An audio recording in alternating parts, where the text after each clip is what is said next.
दोस्तों नमस्कार, मैं हूं केदारनाथ मिश्रा और आप देख रहे हैं एग्जाम कांकस चैनल। दोस्तों इस समय मैं साप्ताहिक करंट अफेयर्स की वीडियो लेकर उपस्थित हूं और इस वीडियो में 16 से लेकर के 22 फरवरी की उन महत्वपूर्ण घटनाओं को शामिल किया गया है जो आपकी परीक्षा के लिए उपयोगी है। दोस्तों जैसा कि आप लोग जानते हैं कि जो हमारी करंट अफेयर्स की वीडियो होती है उसमें हम केवल उन्हीं प्रश्नों को शामिल करते हैं जिनकी आपके परीक्षा में पूछे जाने की संभावना बहुत ज्यादा होती है। इसलिए प्रश्नों की संख्या सीमित रहती है, वीडियो भी बहुत लंबी नहीं होती लेकिन उपयोगी बहुत ज्यादा होती है। इसलिए पूरी वीडियो देखने का प्रयास करिए, साथ ही इस वीडियो को अपने दोस्तों मित्रों के साथ शेयर भी कर दीजिए। चैनल पे नए हो तो चैनल को सब्सक्राइब कर लीजिए। और एक बात और, अगर आपको इन तथ्यों की पीडीएफ चाहिए तो आप हमारा टेलीग्राम चैनल और व्हाट्सएप चैनल ज्वाइन कर लीजिए, उसका लिंक हमने डिस्क्रिप्शन बॉक्स में दे दिया है। वहां से जाके आप इन प्रश्नों की जो पीडीएफ है वह आईजीटी डाउनलोड कर सकते हैं, ठीक है। और वीडियो के अंत में अगर वीडियो आपको पसंद आए तो वीडियो को लाइक जरूर करिएगा और अपने अनुभव कमेंट बॉक्स में जरूर लिखिएगा, हम प्रतीक्षारत हैं इसके लिए, ठीक है। तो चलिए आज के प्रश्नों की श्रृंखला को शुरू करते हैं और देखते हैं कि आज का पहला प्रश्न क्या है। देखिए आज का हमारा पहला प्रश्न है, कौन सा देश दुनिया भर में सबसे अधिक छुट्टियों वाला देश बन गया है। आपको बताना है कौन सा देश ऐसा है जो दुनिया भर में सबसे अधिक छुट्टियां जहां होती हैं, ठीक है। ऑप्शन ए है भूटान, ऑप्शन बी है भारत, ऑप्शन सी है नेपाल और ऑप्शन डी है श्रीलंका। तो बताइए इसका सही आंसर क्या होगा। देखिए इसका सही आंसर है ऑप्शन बी भारत। अपना देश भारत दुनिया भर में सबसे अधिक छुट्टियों वाला देश बन गया है और अभी एक आंकड़ा जारी किया गया है, कुल 190 देशों का इसमें छुट्टियों का ब्यौरा दिया गया है और इसमें देखा गया कि भारत में सर्वाधिक छुट्टियां हैं दुनिया भर में, ठीक है। एक चीज और ध्यान रखेंगे, भारत में कुल कितनी छुट्टियां बताई गई हैं तो 42 छुट्टियों का जिक्र है भारत भर में, भारत में, ठीक है। 42 छुट्टियां हैं, ठीक है, इस बात को ध्यान रखेंगे।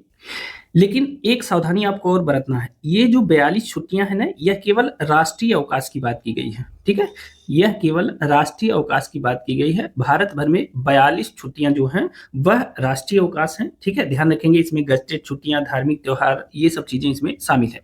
लेकिन अगर इसी में राज्य स्तरीय छुट्टियों को शामिल किया जाए, राज्य स्तरीय जो छुट्टियां हैं अगर उसमें शामिल कर दिया जाए तो इनकी संख्या बहुत ज्यादा हो जाएगी, ठीक है। हालांकि जो 42 छुट्टियां हैं वही दुनिया भर में ज्यादा है, तो भारत दुनिया भर में सर्वाधिक छुट्टियों वाला देश है, ठीक है। अब देखिए दूसरे नंबर पे कौन सा देश आता है। दूसरे नंबर पर इस इंडेक्स में आता है नेपाल। नेपाल में कुल कितनी छुट्टियां हैं तो 35 छुट्टियां नेपाल में दर्ज की गई हैं। इस तथ्य को ध्यान रखेंगे, कुल कितनी छुट्टियां, 35 छुट्टियां। तीसरे नंबर पे जो देश आता है सर्वाधिक छुट्टियों के मामले में वह आता है म्यांमार का नाम, ठीक है। म्यांमार में कुल 30 छुट्टियां दर्ज की गई हैं। चौथे नंबर पे ईरान आता है, ईरान में कुल 26 छुट्टियां दर्ज की गई हैं। और पांचवें नंबर पे आता है श्रीलंका, श्रीलंका में कुल 25 छुट्टियां दर्ज की गई हैं। इतना ध्यान रखेंगे, इंपॉर्टेंट है, ठीक है ना। अब आते हैं, आपके मन में होगा कि सबसे कम छुट्टियों वाला देश आखिर कौन सा है। तो सबसे कम अवकाश वाला देश, अवकाश वाला देश कौन सा है यह भी आपको जानना चाहिए। तो सबसे कम अवकाश या छुट्टियों वाला जो देश है वह है वियतनाम, ठीक है। वियतनाम में एक वर्ष में कुल कितनी छुट्टियां होती हैं तो आप जान लीजिए कि वियतनाम में एक वर्ष में मात्र 6 छुट्टियां होती हैं, ठीक है। तो दुनिया भर में सबसे कम छुट्टियों वाला देश वियतनाम है, इसे याद रखेंगे। अब सबसे कम छुट्टियों वाले मामले में अगर दूसरे नंबर पे कौन सा देश है इसकी बात जानना चाहते हैं आप, तो वह है यूएसए। यूएसए में 6 से लेकर के 11 छुट्टियां एक वर्ष में होती हैं, ठीक है। तीसरे नंबर पे जो देश है सबसे कम छुट्टियों में वह है मैक्सिको, ठीक है। मैक्सिको में कुल कितनी छुट्टियां होती हैं एक वर्ष में तो कुल 8 छुट्टियां होती हैं, इसे ध्यान रखेंगे। चौथे नंबर पे है ब्रिटेन, ठीक है। ब्रिटेन में कुल कितनी छुट्टियां होती हैं तो ब्रिटेन में 8 से 10 छुट्टियां होती हैं, ठीक है। फिर अगला नंबर आता है स्विट्जरलैंड का। स्विट्जरलैंड में कुल कितनी छुट्टियां होती हैं तो स्विट्जरलैंड में जो छुट्टियों की संख्या है वह 9 से लेकर के 15 तक है, ठीक है। इतना याद रखेंगे, इतना हमने आपको बहुत ज्यादा बता दिया। लेकिन अगर आपसे यह पूछ लिया जाए कि औसतन एक वर्ष में पूरी दुनिया में कितना छुट्टियां होती हैं तो वह है 11 से 13 जो छुट्टियां हैं या 11 से 13 दिन का जो अवकाश है वह एक वर्ष में दुनिया भर में औसतन होता है, इसे ध्यान रखेंगे, ठीक है ना। तो यहां तक चीजें क्लियर है। अब चलिए अगले प्रश्न की तरफ चलते हैं। आज का तो दूसरा प्रश्न हमारा है वह है, केंद्रीय कृषि एवं किसान कल्याण मंत्री शिवराज सिंह चौहान ने कहां पर किसानों के डिजिटल साथी भारत विस्तार की शुरुआत की है, ठीक है। किसकी शुरुआत की है, देखिए इस शब्द को ध्यान रखेंगे, किसानों का डिजिटल साथी है, उसका नाम क्या है, उसका नाम है भारत विस्तार। इसकी शुरुआत कहां पर किया गया है। ऑप्शन ए है उदयपुर, ऑप्शन बी है जयपुर, ऑप्शन सी है भोपाल और ऑप्शन डी है ग्वालियर। बताइए इसका सही आंसर क्या होगा। अब देखिए इसका सही आंसर क्या है, इसका सही आंसर है ऑप्शन बी जयपुर। जयपुर कहाँ स्थित है तो जयपुर स्थित है राजस्थान में। तो राजस्थान के जयपुर में एक जगह है जिसे SIAM के नाम से जानते हैं। SIAM का मतलब क्या है, state institute of agriculture management, agriculture management, ठीक है, मैनेजमेंट। ये जयपुर में कहाँ स्थित है? एक जगह है दुर्गापुरा, दुर्गापुरा में स्थित है, ठीक है। और यहीं पर राजस्थान के जयपुर के सियाम में state institute of agriculture management, या इसे कहते हैं राज्य कृषि प्रबंधन संस्थान, जो जयपुर के दुर्गापुरा में स्थित है। यहीं पर केंद्रीय कृषि एवं किसान कल्याण मंत्री शिवराज सिंह चौहान ने किसानों के डिजिटल साथी भारत विस्तार की शुरुआत की है।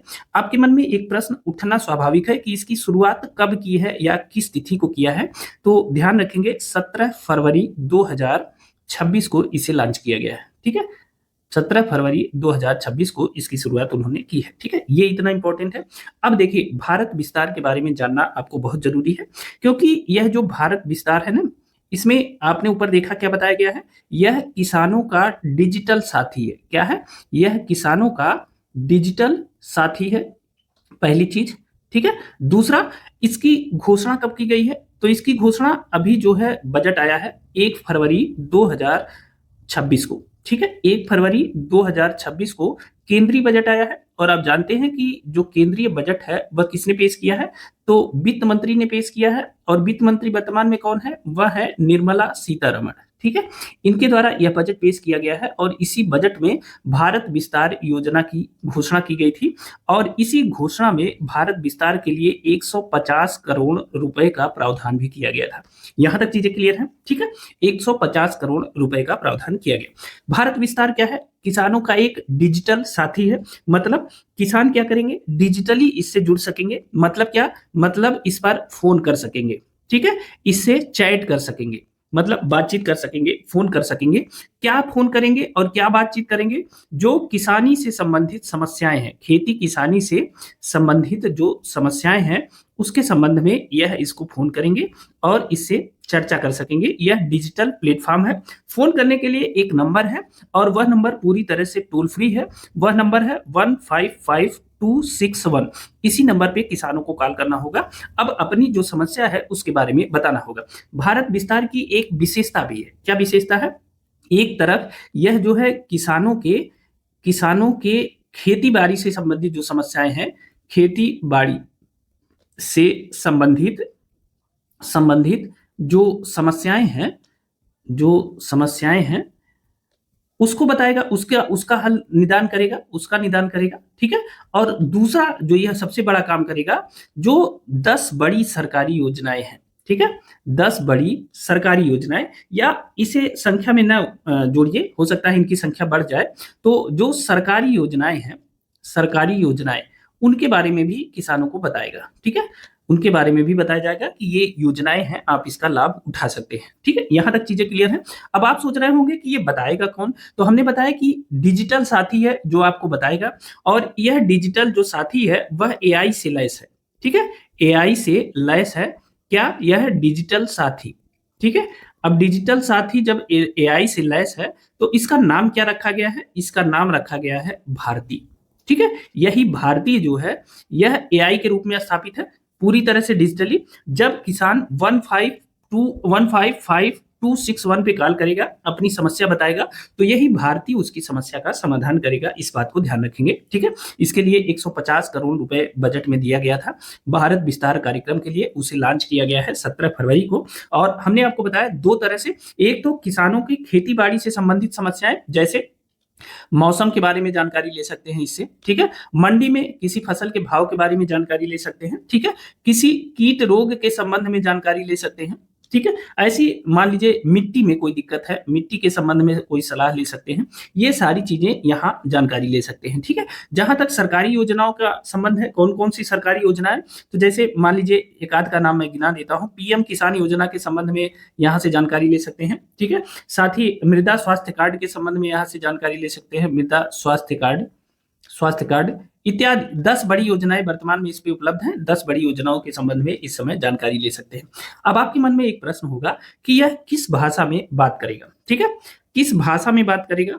तो यह जो है अगर हम कहें कि यह केवल आपकी भाषा में बात करेगा जिस भाषा में आप बात करते हैं। मतलब जो हमारे संविधान की 8वीं अनुसूची है उसमें जितनी भाषाएं दर्ज हैं, कितनी दर्ज हैं? 22 भाषाएं दर्ज हैं। इन 22 भाषाओं में ये भारतीय आपसे संवाद करेगी। ठीक है, इसे ध्यान रखेंगे।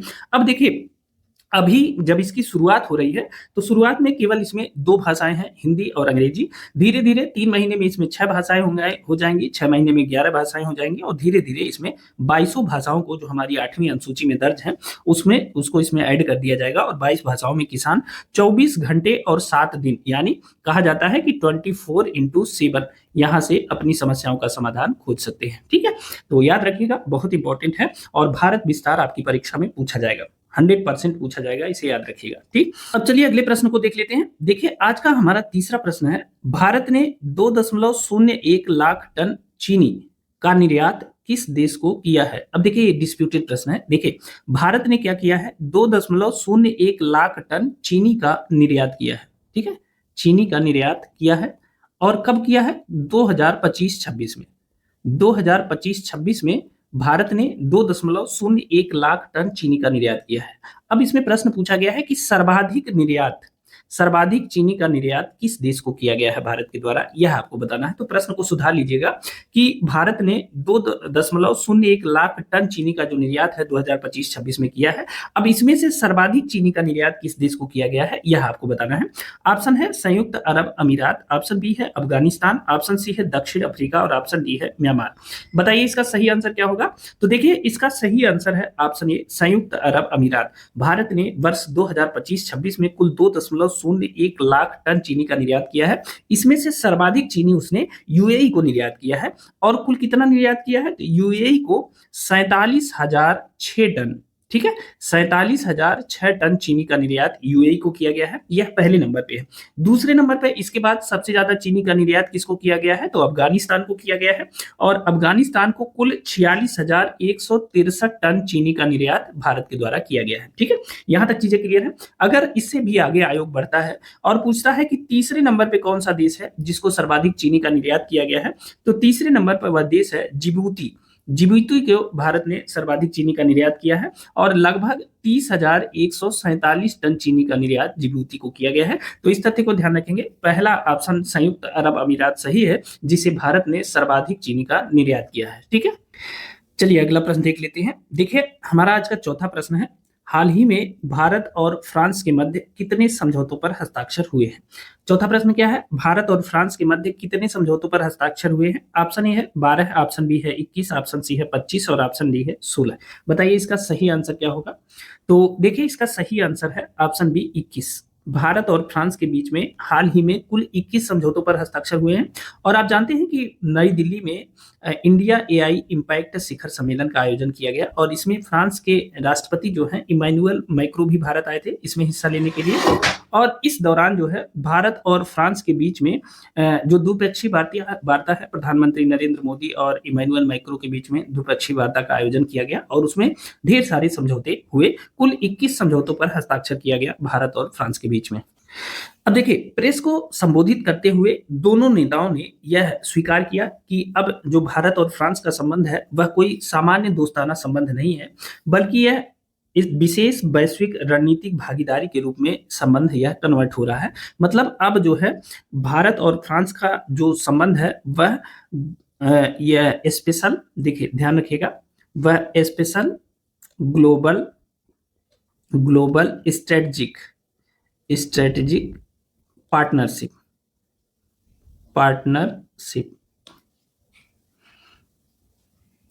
ठीक है।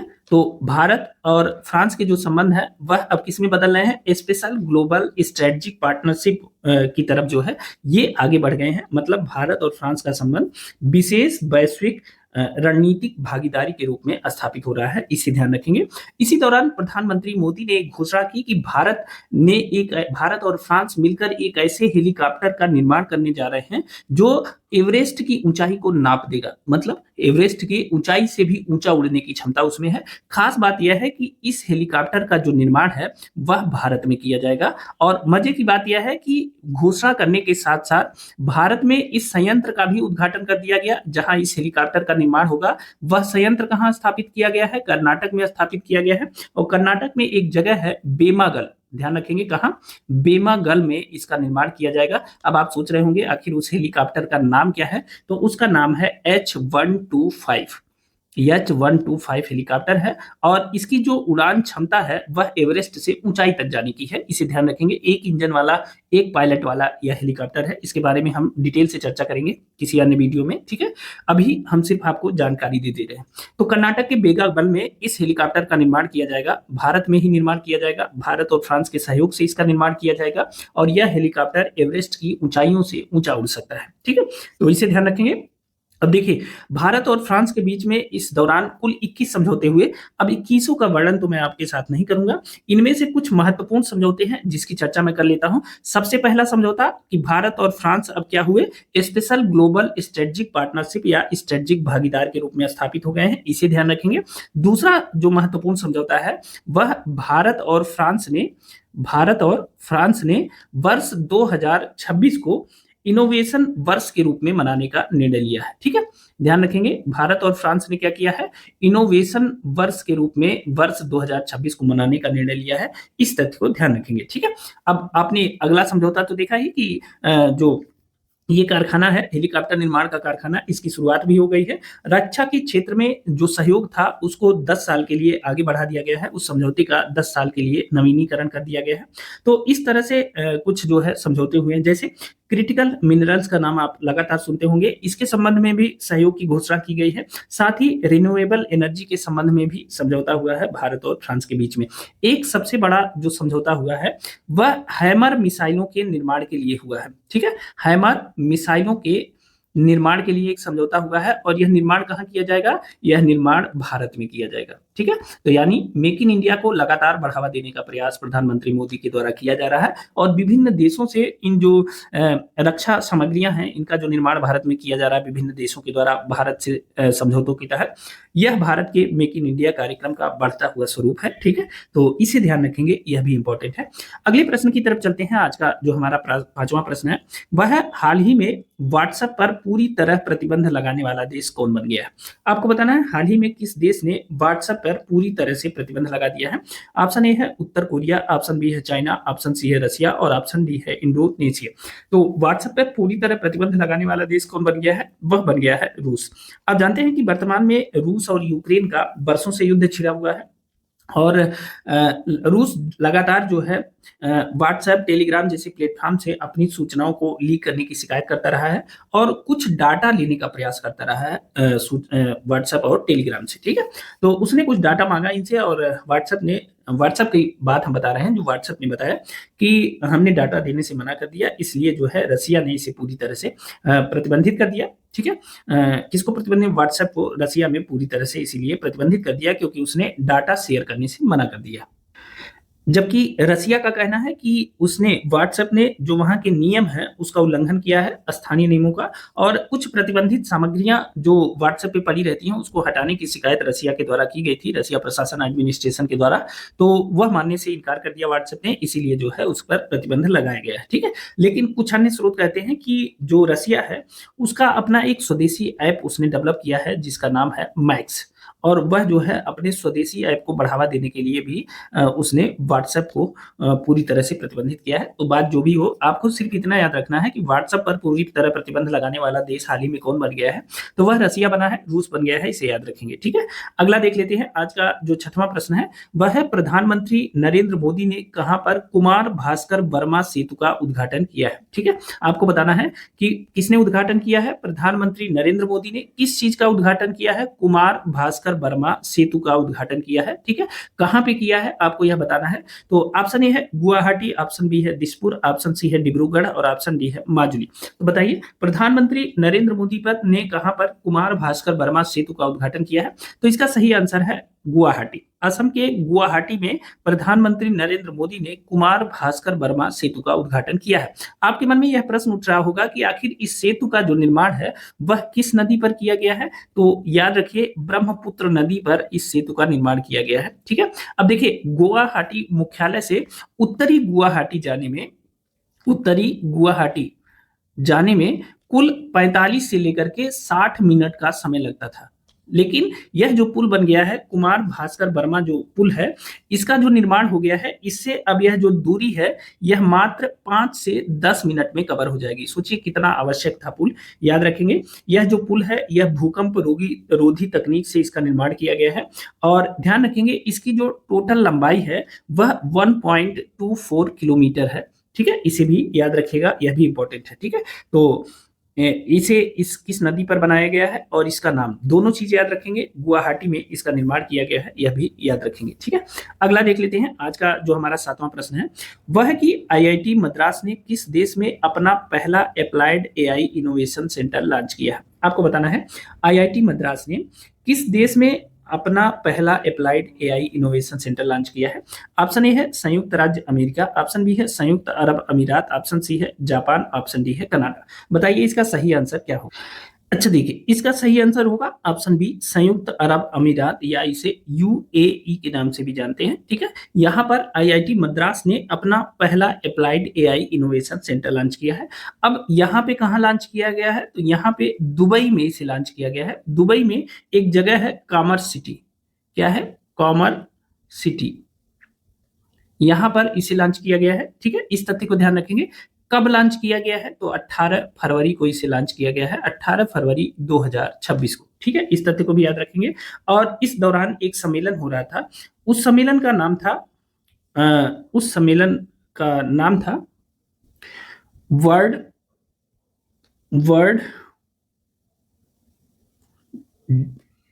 ईएफ, मतलब यह जो सम्मेलन था इसका क्या नाम था, वर्ल्ड ईएफ दुबई 2026।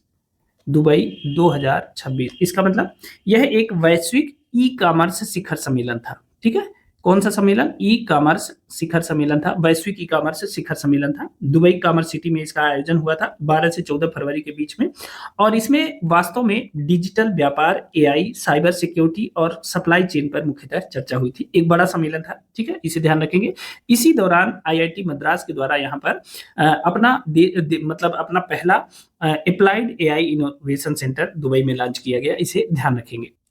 अब देखिए इसको शुरू करने का उद्देश्य क्या है, इसको लॉन्च करने का उद्देश्य क्या है, तो इसका उद्देश्य है ह्यूमन सेंट्रिक एआई को बढ़ावा देना, भारत यूएई टेक कॉरिडोर मजबूत करना, स्मार्ट सिटी, एनर्जी, लॉजिस्टिक्स पर फोकस करना, ये सब चीजें इसके विषय है, इसे ध्यान रखेंगे, इंपॉर्टेंट है। आपसे सिर्फ इतना पूछा जाएगा कि आईआईटी मद्रास ने किस देश में अपना पहला applied AI innovation centre launch किया, या तो यह पूछा जा सकता है कि भारत की किस आईआईटी ने अपना पहला applied AI innovation centre Dubai में लॉन्च किया है या यूएई में लॉन्च किया है। इस रूप में भी यह प्रश्न पूछा जा सकता है। ठीक है, अब चलिए 8वें प्रश्न की तरफ चलते हैं। हमारा 8वां प्रश्न है, रक्षा मंत्री राजनाथ सिंह ने 16 फरवरी 2026 को कहां पर एक अत्याधुनिक मिसाइल एकीकरण सुविधा का उद्घाटन किया है। कब किया है, 16 फरवरी 2026 को। किसने किया है, रक्षा मंत्री राजनाथ सिंह ने किया है। आपको बताना है कि कहां पर किया। ऑप्शन ए है बेंगलुरु, ऑप्शन बी है चेन्नई, ऑप्शन सी है उदयपुर और ऑप्शन डी है पुणे। बताइए इसका सही आंसर क्या होगा। अब देखिए इसका सही आंसर है ऑप्शन ए बेंगलुरु। रक्षा मंत्री राजनाथ सिंह ने 16 फरवरी को एक अत्याधुनिक मिसाइल एकीकरण सुविधा का उद्घाटन किया। कहां पर किया, बेंगलुरु में किया। और बेंगलुरु में कहां पर किया, तो बीईएल के परिसर में किया। बीईएल क्या है, बीईएल को कहते हैं भारत इलेक्ट्रॉनिक्स लिमिटेड। क्या कहते हैं, भारत इलेक्ट्रॉनिक्स लिमिटेड के नाम से जानते हैं बीईएल को। ठीक है, तो इसे ध्यान रखेंगे। इसी के परिसर में उन्होंने इसका उद्घाटन किया, अत्याधुनिक मिसाइल एकीकृत सुविधा का। कब किया, 16 फरवरी 2026 को। ठीक है, इसी दौरान इन्होंने कई अन्य और उद्घाटन किए, जिसमें एक बहुत इंपॉर्टेंट है, इन्होंने बीईएल के एआई उत्कृष्टता केंद्र, ठीक है, बीईएल के एआई उत्कृष्टता केंद्र का उद्घाटन किया। उत्कृष्टता केंद्र का वर्चुअल उद्घाटन किया। वर्चुअल उद्घाटन क्यों किया, क्योंकि यह बेंगलुरु में नहीं था और वह उस समय बेंगलुरु में थे। ठीक है, वर्चुअल उद्घाटन किया। कहां पर किया इन्होंने, तो यह जो स्थापित किया गया है बीईएल का एआई उत्कृष्टता केंद्र, यह स्थापित किया गया है पुणे में। ठीक है, तो बेंगलुरु से पुणे में इन्होंने क्या किया, इसे वर्चुअली उद्घाटित किया। ठीक है, तो याद रखिएगा, बहुत इंपॉर्टेंट है कि रक्षा मंत्री राजनाथ सिंह ने कहां पर अत्याधुनिक मिसाइल एकीकरण सुविधा का उद्घाटन किया। यह प्रश्न आपकी परीक्षा में पूछा जा सकता है, क्योंकि रक्षा से 1 से 2 प्रश्न जरूर पूछे जाते हैं। 9वां प्रश्न है, छठवीं राष्ट्रीय river rafting championship the ultimate river battle का शुभारंभ कहाँ किया गया? आपको बताना है कि छठवीं राष्ट्रीय river rafting championship the ultimate river battle का शुभारंभ कहाँ किया गया? ऑप्शन ए है लद्दाख, ऑप्शन बी है हिमाचल प्रदेश, ऑप्शन सी है असम और ऑप्शन डी है जम्मू और कश्मीर। बताइए इसका सही आंसर क्या होगा? अब देखिए इसका सही आंसर है ऑप्शन डी जम्मू और कश्मीर। जम्मू और कश्मीर में एक जिला है जिसे डोडा जिला के नाम से जानते हैं, ठीक है। और इसी डोडा जिला में एक जगह है जिसे शिवनोट के नाम से जानते हैं, शिवनोट, या इसे प्रेम नगर भी कहा जाता है, ठीक है। शिवनोट या प्रेम नगर में छठवीं राष्ट्रीय रिवर राफ्टिंग चैंपियनशिप का आयोजन किया गया, जिसे द अल्टीमेट रिवर बैटल भी कहा जाता है, ठीक है। इसका जो आयोजन किया गया यह 19 से लेकर के 22 फरवरी 2026 के बीच में इसका आयोजन किया गया, इसे ध्यान रखेंगे, ठीक है। और ध्यान रखिएगा किस नदी पर इसका आयोजन किया गया, तो चिनाब नदी पर, ठीक है। चिनाब नदी पर इसका आयोजन किया गया, इस तथ्य को याद रखेंगे, बहुत इंपॉर्टेंट है, पूछा जा सकता है। अगला देख लेते हैं आज का जो हमारा 10वां प्रश्न है, भारत की पहली निजी हेलीकॉप्टर असेंबली लाइन कहाँ शुरू हुई है? आपको बताना है कि भारत की पहली निजी हेलीकॉप्टर असेंबली लाइन की शुरुआत कहाँ की गई है? ऑप्शन ए है तमिलनाडु, ऑप्शन बी है कर्नाटक, ऑप्शन सी है महाराष्ट्र और ऑप्शन डी है उत्तर प्रदेश। बताइए इसका सही आंसर क्या होगा? तो इसका सही आंसर है ऑप्शन बी कर्नाटक, ठीक है, याद रखेंगे। भारत की पहली निजी हेलीकॉप्टर असेंबली लाइन की शुरुआत की गई है कर्नाटक में, इसे ध्यान रखेंगे। अब देखिए अभी हमने पहले बताया है ना कि भारत और फ्रांस के बीच एक समझौता हुआ है कि दोनों देश एक ऐसा हेलीकॉप्टर बनाएंगे जो एवरेस्ट की ऊंचाइयों को नाप देता है। तो उसको बनाने के लिए भारत ने प्राइवेट सेक्टर का सहारा लिया है और कर्नाटक में उसका निर्माण किया जाएगा। हमने यह भी बताया कि कर्नाटक में एक जगह है जिसका नाम है बेमागल, ठीक है। कर्नाटक के बेमागल में इसका उद्घाटन किया गया है, ठीक है, लॉन्च किया गया है इस फैक्ट्री का। अब यह जो फैक्ट्री है जो इस हेलीकॉप्टर का निर्माण करेगी, इसमें कौन कौन सी फैक्ट्री मिलकर के इसका निर्माण करने वाली है? तो भारत की टाटा एडवांस लिमिटेड, ठीक है, टाटा एडवांस लिमिटेड, और प्लस इसमें एयरबस शामिल है, एयरबस, इन दोनों के ज्वाइंट वेंचर में इसका निर्माण किया गया है। और इसका उद्घाटन फरवरी में अभी हाल ही में किसके द्वारा किया गया? प्रधानमंत्री मोदी के द्वारा और फ्रांस के राष्ट्रपति मैक्रो के द्वारा इसका उद्घाटन किया गया है, ठीक है, इमैनुअल मैक्रो के द्वारा। तो याद रखेंगे। और यह जो हेलीकॉप्टर है इसका नाम क्या है? इसका नाम है H-125, ठीक है। ध्यान रखेंगे इस हेलीकॉप्टर के 2 वर्जन तैयार किए जाएंगे। एक तो सिविल वर्जन तैयार किया जाएगा नागरिकों को ले जाने के लिए, और दूसरा मिलिट्री वर्जन इसका तैयार किया जाएगा। तो 2 वर्जन तैयार किए जाएंगे। एक प्रश्न आपसे पूछा जा सकता है कि जो पहला हेलीकॉप्टर इसके तहत बनेगा उसकी पहली डिलीवरी कब हो जाएगी? तो 2027 में पहला हेलीकॉप्टर इस फैक्ट्री में बनकर के तैयार हो जाएगा, इसे ध्यान रखेंगे। इस फैक्ट्री की टोटल जो क्षमता है वह बताया गया है कि 10 से अधिक हेलीकॉप्टर प्रति वर्ष बनाए जा सकेंगे, ठीक है, इन्हें ध्यान रखिएगा। तो ये बहुत इंपॉर्टेंट है। भारत की पहली निजी हेलीकॉप्टर असेंबली लाइन की जो शुरुआत है वह कर्नाटक के बेगामल में की गई है। टाटा एडवांस लिमिटेड और एयरबस के द्वारा इस कंपनी की स्थापना की गई है, ठीक है। अगला देख लेते हैं आज का जो हमारा 11वां प्रश्न है, हाल ही में खुर्रमशहर 4 बैलिस्टिक मिसाइल किस देश के द्वारा विकसित की गई है? आपको बताना है कि हाल ही में खुर्रमशहर 4 बैलिस्टिक मिसाइल किस देश के द्वारा विकसित की गई है? ऑप्शन ए है सऊदी अरब, ऑप्शन बी है इराक, ऑप्शन सी है ईरान, ऑप्शन डी है कजाकिस्तान। बताइए इसका सही आंसर क्या होगा? अब देखिए इसका सही आंसर है ऑप्शन सी ईरान, ठीक है। ईरान ने हाल ही में खुर्रमशहर बैलिस्टिक मिसाइल जो है विकसित किया है, और इसे कभी कभी खुर्रम के खैबर के नाम से भी जाना जाता है। इस मिसाइल को किस नाम से जाना जाता है? खैबर के नाम से, इसे भी ध्यान रखेंगे। अब देखिए फरवरी 2026 में इसे उसके द्वारा लॉन्च किया गया है, ईरान के द्वारा, ठीक है।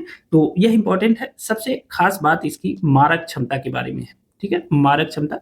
इस मिसाइल की जो मारक क्षमता है वह 2000 किलोमीटर है, ठीक है। 2000 किलोमीटर मतलब क्या है? मतलब कि पूरा इजराइल इसके दायरे में आता है, और मध्य पूर्व में स्थित जो अमेरिका के सैन्य ठिकाने हैं वह भी उसको भी निशाना बनाने में यह सक्षम है। तो इसकी मारक क्षमता 2000 किलोमीटर की है। पेलोड की बात करें कि यह कितना गोला बारूद लेके जा सकती है, तो इसकी जो पेलोड क्षमता है वह 1500 किलोग्राम है। ठीक ठाक वजनी जो वारहेड है वह ले जाने में सक्षम है। इसकी जो स्पीड है, स्पीड भी बहुत जरूरी है जानना, तो इसकी स्पीड जो है वह 16 मैक के आसपास है, ठीक है, 16 मैक के आसपास है। 16 मैक का मतलब कि ध्वनि की गति से लगभग 16 गुना ज़्यादा इसकी स्पीड है और यह चौथी पीढ़ी के, ध्यान रखेंगे किसके, चौथी पीढ़ी के लिक्विड फ्यूल वाली मिसाइल है। पीढ़ी के लिक्विड फ्यूल या आप इसे कह सकते हैं तरल ईंधन वाली मिसाइल है, ठीक है, चौथी पीढ़ी की, तो इसे भी ध्यान रखेंगे। सबसे खास बात यह है कि ईरान का दावा है कि इस मिसाइल को मात्र 12 से 15 मिनट में तैयार करके लॉन्च किया जा सकता है, तो यह भी बड़ी बात है। क्योंकि ईरानी मिसाइलों की चर्चा इसलिए हो रही है कि हाल ही में ईरान और इजराइल के बीच में जब युद्ध हुआ था तो उस समय ईरानी मिसाइलों ने इजराइल को बहुत नुकसान पहुंचाया था, जबकि ईरान से डायरेक्ट युद्ध के पहले तक इजराइल की जो टेक्नोलॉजी थी वह दुनिया में अचूक मानी जाती थी, लेकिन ईरान ने जो है उस टेक्नोलॉजी को अपने मिसाइल के दम पे ध्वस्त कर दिया था, ठीक है, तो इसे ध्यान रखेंगे, इंपॉर्टेंट है। इसमें खुर्रमशहर 4 बैलिस्टिक मिसाइल। अगला देख लेते हैं, 12वां प्रश्न है, 23वां बायो एशिया 2026 अंतर्राष्ट्रीय शिखर सम्मेलन कहाँ आयोजित किया गया? चौथा है, 23वां है, नाम क्या है? बायो एशिया 2026 अंतर्राष्ट्रीय शिखर सम्मेलन है, इसे भी ध्यान रखेंगे। कहाँ आयोजित किया गया है? ऑप्शन ए है हैदराबाद, ऑप्शन बी है मुंबई, ऑप्शन सी है इंदौर और ऑप्शन डी है लखनऊ। बताइए इसका सही आंसर क्या होगा? अब देखिए इसका सही आंसर है ऑप्शन ए हैदराबाद। 23वां बायो एशिया 2026 अंतर्राष्ट्रीय शिखर सम्मेलन हैदराबाद में आयोजित किया गया और हैदराबाद में हम जानते हैं कि तेलंगाना के हैदराबाद में इंटरनेशनल कन्वेंशन सेंटर, ठीक है, या इसे कहते हैं HICC, Hyderabad international convention centre में इसका आयोजन किया गया। कब किया गया? 17 व 18 फरवरी को, ठीक है, ध्यान रखेंगे। 23वां बायो एशिया 2026 अंतर्राष्ट्रीय शिखर सम्मेलन का आयोजन हैदराबाद में किया गया है। हैदराबाद इंटरनेशनल कन्वेंशन सेंटर में 17 और 18 फरवरी को इसका आयोजन किया गया है। इसमें कम से कम 4000 प्रतिनिधियों ने हिस्सा लिया, 500 कंपनियों ने हिस्सा लिया और इसमें इस सम्मेलन को जो है किस लिए निर्मित किया जाता है, आयोजन किया जाता है इस सम्मेलन का, तो टेक बायो, ध्यान रखेंगे, भारत को टेक बायो के नवाचार हब के रूप में स्थापित करने के लिए इसका आयोजन किया जाता है, ठीक है, इस तथ्य को ध्यान रखेंगे। अब देखिए इस बार जो यह 23वां बायो एशिया अंतर्राष्ट्रीय शिखर सम्मेलन था, इसकी थीम क्या थी? यह प्रश्न आपसे परीक्षा में पूछा जा सकता है। इसकी थीम थी टेक बायो, ध्यान से देखिएगा, टेक बायो, यह पूछा जा सकता है, यह थीम पूछी जा सकती है। अनलीज्ड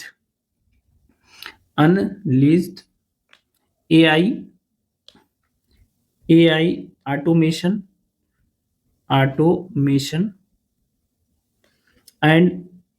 एंड रिवोल्यूशनरी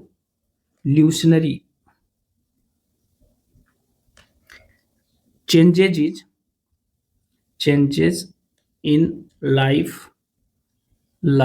साइंसेस, ठीक है, ये याद रखिएगा। सिर्फ इतना पूछा जा सकता है, टेक बायो अनलीज्ड, या तो यह पूछा जाए या तो पूरा पूछ लिया जाए कि जो 23वां बायो एशिया शिखर सम्मेलन हुआ उसकी थीम क्या थी, तो यह पूछा जा सकता है, इंपॉर्टेंट है, ठीक है।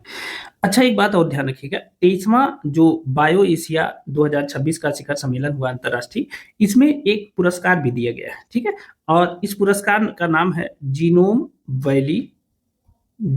Valley excellence award. Genome valley excellence award, यह किसे दिया गया? तो यह जो अवार्ड है वह दिया गया है कैंसर जीन थेरेपी में योगदान के लिए प्रोफेसर ब्रूस एल लेविन को। किसको दिया गया है? प्रोफेसर ब्रूस एल लेविन को यह पुरस्कार दिया गया है, इसे ध्यान रखेंगे। किसके लिए दिया गया है? कैंसर जीन थेरेपी में योगदान के लिए दिया गया है, ठीक है, इसी 23वें बायो एशिया शिखर सम्मेलन में, ठीक है, तो इसे याद रखेंगे, यह प्रश्न पूछा जा सकता है। अगला देख लेते हैं, आज का जो हमारा 13वां प्रश्न है, भारत ने आधिकारिक तौर पर किस देश का नेतृत्व वाले पैक्स सिलिका समझौते पर हस्ताक्षर कर दिया है? भारत ने आधिकारिक तौर पर किस देश के नेतृत्व वाले पैक्स सिलिका समझौता, ठीक है, इसे मार्क करिएगा, इस पर हस्ताक्षर किया है? ऑप्शन ए है चीन, ऑप्शन बी है रूस, ऑप्शन सी है ब्रिटेन, ऑप्शन डी है अमेरिका। बताइए इसका सही आंसर क्या होगा? अब देखिए इसका सही आंसर है ऑप्शन डी अमेरिका, ठीक है। भारत ने आधिकारिक तौर पर पैक्स सिलिका समझौते पर हस्ताक्षर कर दिया है। कब किया है? तो अभी दिल्ली में जो AI इम्पैक्ट समिट हो रही थी उसी में, इस समिट में ही भारत ने 20 फरवरी के दिन जो है 20 फरवरी 2026 को इस समझौते पर हस्ताक्षर किया है। और यह जो पैक्स सिलिका समझौता है, यह किसके नेतृत्व में हो रहा है? तो ध्यान रखेंगे, यह जो समझौता है इसकी शुरुआत की गई है अमेरिका के द्वारा। ठीक है, अब यह शुरुआत क्यों की गई है?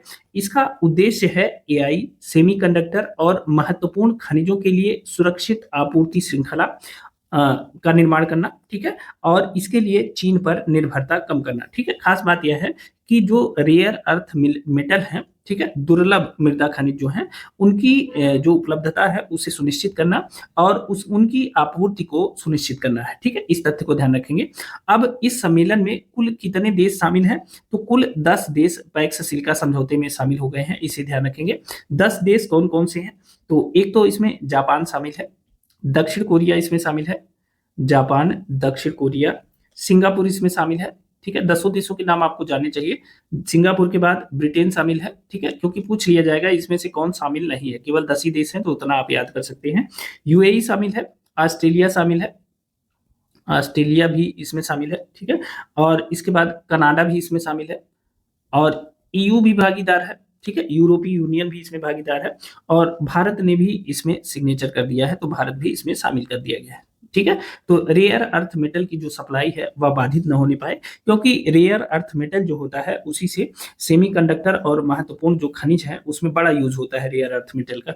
अगर आपसे कोई पूछे कि रेयर अर्थ मेटल में कुल कितने मेटल होते हैं, कुल कितनी खनिज धातुएं होती हैं, तो कुल 17 धातुओं को इसमें शामिल किया गया है। ठीक, 17 खनिजों को इसमें सम्मिलित किया गया है रेयर अर्थ मेटल में। और ये जो 17 खनिज हैं, ऐसा नहीं है कि धरती पे मिलते नहीं, ये धरती पर मिलते हैं, बहुमूल्य बड़ी मात्रा में मिलते हैं। ऐसा नहीं है कि बहुत कम मिलते हैं, बशर्ते इनको अलग करना कठिन होता है, यह मिश्रित रूप में मिलते हैं, इसलिए इन्हें रेयर अर्थ मेटल, दुर्लभ मृदा तत्व के नाम से जानते हैं, दुर्लभ मृदा धातु के नाम से जानते हैं। अभी तक दुनिया भर में इन धातुओं के जो निर्यात है, ठीक है, उस पर जो सबसे ज्यादा नियंत्रण है वह चाइना का है। और लोग सोच रहे हैं अन्य देश कि अगर चाइना किसी दिन भनक गया तो ये इन चीजों की सप्लाई रुक जाएगी, और जैसे ही इनकी सप्लाई रुक जाएगी तो सेमीकंडक्टर और अन्य चीजों का निर्माण रुक जाएगा, प्रभावित होगा। तो इसलिए जो है इसकी जो सप्लाई चेन है उसको मेंटेन रखने के लिए यह पैक्स सिलिका समझौते की शुरुआत अमेरिका के द्वारा की गई है। ठीक है, याद रखेंगे। अगला प्रश्न है 14वां। डीआरडीओ ने गगनयान मिशन के लिए विशेष ड्रोन पैराशूट का सफल परीक्षण कहाँ किया है? ठीक है, कौन पैराशूट है? यह सही है। देखिए, ड्रोग पैराशूट का सफल परीक्षण किया है। अब ध्यान रखिएगा, डीआरडीओ ने किसके लिए? गगनयान मिशन के लिए एक विशेष पैराशूट जिसे ड्रोग पैराशूट कहते हैं, उसका सफल परीक्षण कहाँ किया है, आपको यह बताना है। ऑप्शन ए है चेन्नई, ऑप्शन बी है कोच्चि, ऑप्शन सी है चंडीगढ़ और ऑप्शन डी है गाजियाबाद। बताइए इसका सही आंसर क्या होगा। अब जानते हैं कि भारत जो है गगनयान मिशन की तैयारी कर रहा है, और इसके लिए विभिन्न जो भी चीजें उसमें लगेंगी उस सबका परीक्षण बारी बारी से किया जा रहा है। अभी डीआरडीओ ने हाल ही में गगनयान मिशन के लिए एक विशेष पैराशूट का परीक्षण किया है जिसे ड्रोग पैराशूट के नाम से जानते हैं। और आप जानते हैं कि जो क्रू मॉड्यूल है उसको सुरक्षित वापसी के लिए इस पैराशूट का इस्तेमाल किया जाएगा। तो जो इसका परीक्षण किया गया है वह इसकी मजबूती का परीक्षण किया गया है। ठीक है, तो कहाँ पे किया गया है? तो इसका सही आंसर है ऑप्शन सी, चंडीगढ़ में किया गया है। चंडीगढ़ के टर्मिनल बैलिस्टिक रिसर्च लेबोरेटरी, ठीक है, TBRL यानी टर्मिनल बैलिस्टिक रिसर्च लेबोरेटरी ये कहाँ स्थित है? चंडीगढ़ में स्थित है, जहां इसका परीक्षण किया गया है ड्रोग पैराशूट का। ठीक है, और यह जो परीक्षण है यह कब किया गया है? तो 18 फरवरी 2026 को किया गया है। इसे ध्यान रखेंगे, यह प्रश्न पूछा जा सकता है आपसे। ठीक है ना, तो इंपॉर्टेंट है। अगला देख लेते हैं जो हमारा 15वां प्रश्न है। देखिए, उपभोक्ता मूल्य सूचकांक सीपीआई का नया आधार वर्ष क्या है? बहुत इंपॉर्टेंट प्रश्न है। उपभोक्ता मूल्य सूचकांक में परिवर्तन हो गया है और आपको इसका नया आधार वर्ष बताना है। तो ऑप्शन ए है 2012 है, ऑप्शन सी है 2016 है, ऑप्शन सी है 2024 और ऑप्शन डी है 2026। तो इसका सही आंसर क्या होगा? 2024। ठीक है, उपभोक्ता मूल्य सूचकांक में परिवर्तन हो गया है और एक नया आधार वर्ष घोषित कर दिया गया है, और वह आधार वर्ष हो गया है 2024। इसके पहले जो आधार वर्ष था वह था 2012। ठीक है, इसे बदल के 2024 कर दिया गया है। अब देखिए, इसमें क्या है कि जो उपभोक्ता मूल्य सूचकांक है इसमें जो आधार वर्ष घोषित किया जाता है, कि मतलब अगर मान लीजिए कि 2024 को आधार वर्ष घोषित किया गया है, तो मतलब जो उपभोक्ता मूल्य सूचकांक है वह 2024 पे हो जाएगा 100। ठीक है, अब इसे आधार वर्ष के रूप में माना जाएगा। अब आगे अगर इसमें कोई परिवर्तन होता है कि 100 की जगह यह सूचकांक 150 प्रदर्शित कर रहा है, तो मतलब इसमें जो वृद्धि है वह 50 अंकों की वृद्धि है, इसलिए इस सूचकांक को जारी किया जाता है। ठीक है, इसे ध्यान रखेंगे। वर्तमान में जो वस्तुओं की संख्या है, पहले इस सूचकांक में कुल 269 वस्तुओं को शामिल कर दिया गया था। अब इससे बढ़ाकर जो वस्तुओं की संख्या हो गई है वह 308 हो गई है। इसे ध्यान रखेंगे, यह प्रश्न पूछा जा सकता है कि नए उपभोक्ता मूल्य सूचकांक का जो नया आधार वर्ष है उसमें कुल कितने वस्तुओं को शामिल किया गया है। तो ध्यान रखेंगे कुल 308 वस्तुओं को शामिल किया गया है। ठीक है, इसे ध्यान रखेंगे। अब यह जो नया आधार वर्ष है इसकी शुरुआत कब से की गई, यह भी प्रश्न आपसे परीक्षा में पूछा जा सकता है। तो इसकी शुरुआत की गई है 12 फरवरी 2026 को। यह तिथि याद रखेगा, नए आधार वर्ष की जो शुरुआत की गई है वह 12 फरवरी 2026 से इसकी शुरुआत की गई है। ठीक है, बहुत इंपॉर्टेंट है, याद रखेंगे। अगला प्रश्न देख लेते हैं। 16वां प्रश्न है कि प्रधानमंत्री नरेंद्र मोदी ने किस पूर्वोत्तर राज्य के हाईवे पर इमरजेंसी लैंडिंग सुविधा सेवा शुरू की है। आपको बताना है कि प्रधानमंत्री नरेंद्र मोदी ने किस पूर्वोत्तर राज्य के हाईवे पर इमरजेंसी लैंडिंग सुविधा सेवा शुरू की है। ऑप्शन ए है मिजोरम, ऑप्शन बी है मेघालय, ऑप्शन सी है असम और ऑप्शन डी है मणिपुर। बताइए इसका सही आंसर क्या होगा। अब देखिए इसका सही आंसर है ऑप्शन सी असम। ठीक है ना, ध्यान रखेंगे।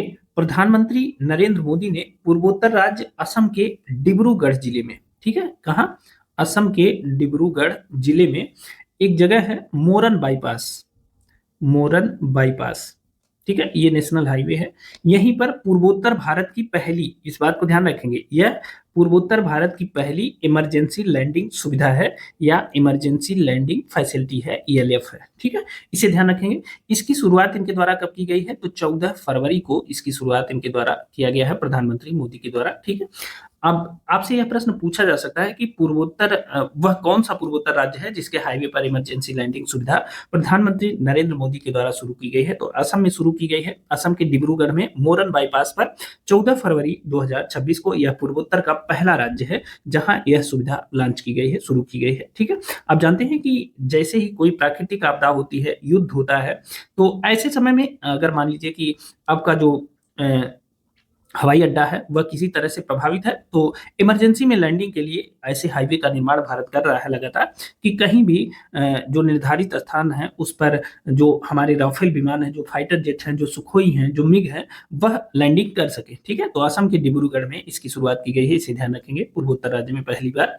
अब अगला प्रश्न है, फीफा वर्ल्ड कप 2026 के लिए क्वालिफाई करने वाला सबसे छोटा देश जनसंख्या के हिसाब से कौन बन गया है। ठीक है, फीफा वर्ल्ड कप 2026 के लिए क्वालिफाई करने वाला सबसे छोटा देश जनसंख्या के हिसाब से कौन बना है।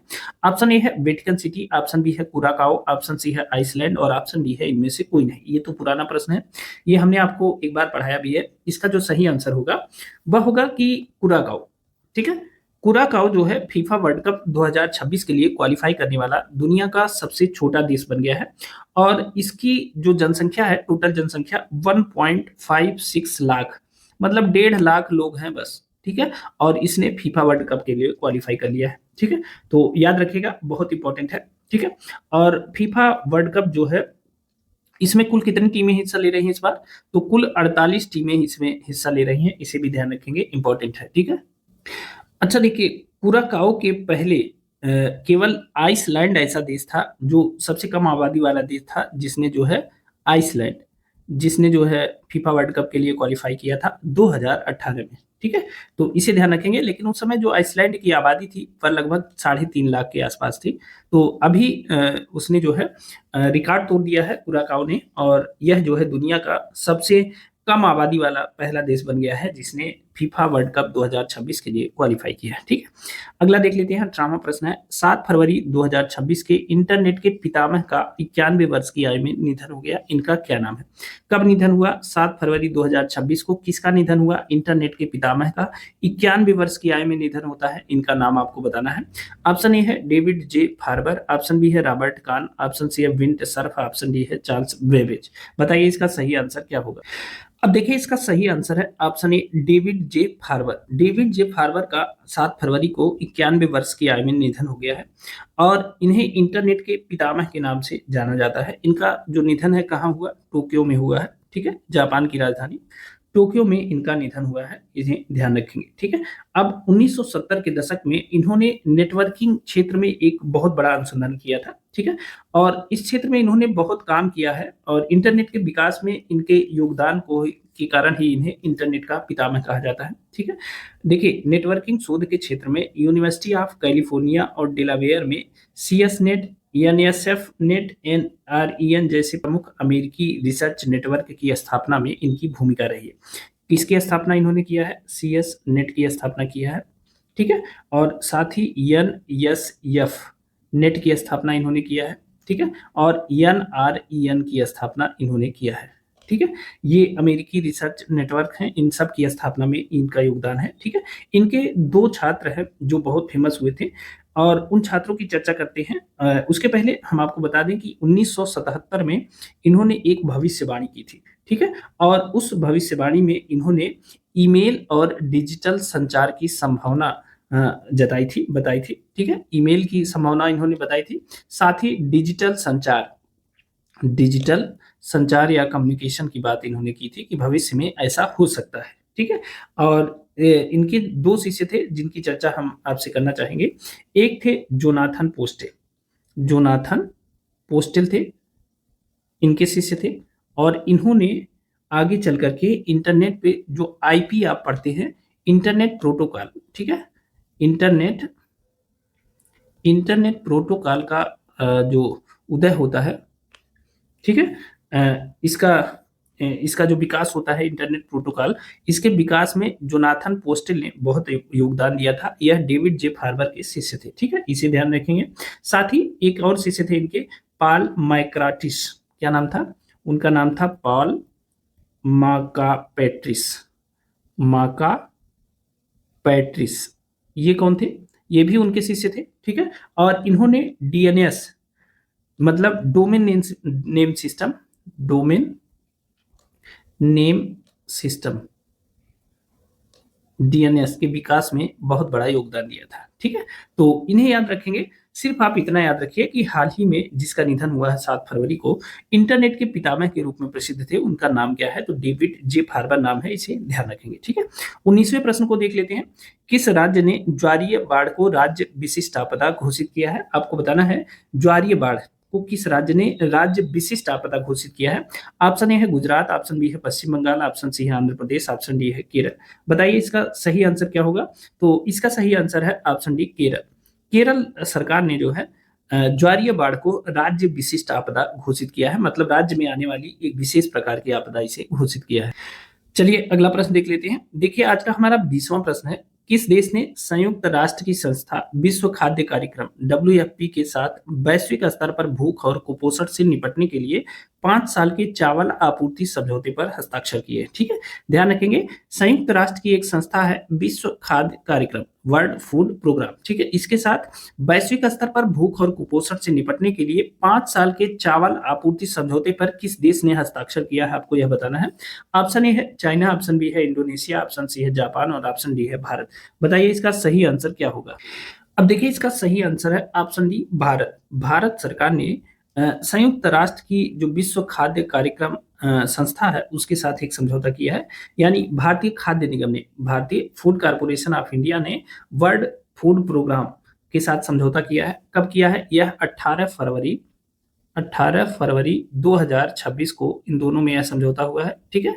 FCI के बीच में, FCI और प्लस WFP के बीच में, ठीक है, इन दोनों के बीच समझौता हुआ है। भारत जो है अगले 5 सालों तक जो है चावल की आपूर्ति करेगा, ठीक है, और यह जो आपूर्ति है वह सिर्फ मानवीय सहायता के लिए भारत करने वाला है, ठीक है, और लगभग 2 लाख मीट्रिक टन चावल की आपूर्ति भारत के द्वारा की जाएगी, इसे ध्यान रखेंगे, ठीक है। तो इंपॉर्टेंट है। अगला देख लेते हैं आज का जो हमारा 21वां प्रश्न है। भारतीय सेना पहली बार international military adventure challenge cup IMACC 2026 का आयोजन कहां करेगी? ठीक है, भारतीय सेना के द्वारा इसका आयोजन किया जाता है। International military adventure challenge cup पहली बार इसका आयोजन हो रहा है। 2026 का आयोजन कहां करेगी? ऑप्शन ए है हिमाचल प्रदेश, ऑप्शन बी है अरुणाचल प्रदेश, ऑप्शन सी है राजस्थान, ऑप्शन डी है उत्तराखंड। बताइए इसका सही आंसर क्या होगा। अब देखिए इसका सही आंसर है ऑप्शन बी अरुणाचल प्रदेश। भारतीय सेना ने पहली बार international military adventure challenge cup का जो आयोजन किया है वह पूर्वी हिमालय की तलहटी में यानी अरुणाचल प्रदेश राज्य में इसका आयोजन किया है। ठीक है, और 18 से लेकर के 23 फरवरी के बीच इसका आयोजन किया गया, इसे ध्यान रखेंगे। ठीक है, 18 से 23 फरवरी 2026 के बीच इसका आयोजन किया गया। इसका उद्देश्य क्या है? इसका उद्देश्य है सैनिकों की शारीरिक फिटनेस टेस्ट करना, मानसिक सहन शक्ति, टीम वर्क और निर्णय लेने की क्षमता का परीक्षण करना है। ठीक है, और इस सम्मेलन में मतलब इस कप में भागीदार कौन कौन से देश हुए?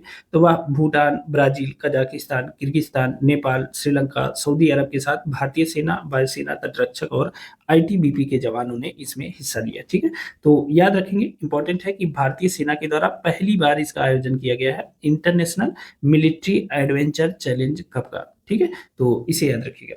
अगला देख लेते हैं, 22वां प्रश्न है, फरवरी 2026 में मिया अमोर मोटली किस देश की प्रधानमंत्री बनी है? कौन? मिया अमोर मोटली किस देश की प्रधानमंत्री बनी है फरवरी 2026 में? ऑप्शन ए है बारबाडोस, ऑप्शन बी है सूडान, ऑप्शन सी है चिली, ऑप्शन डी है युगांडा। बताइए इसका सही आंसर क्या होगा?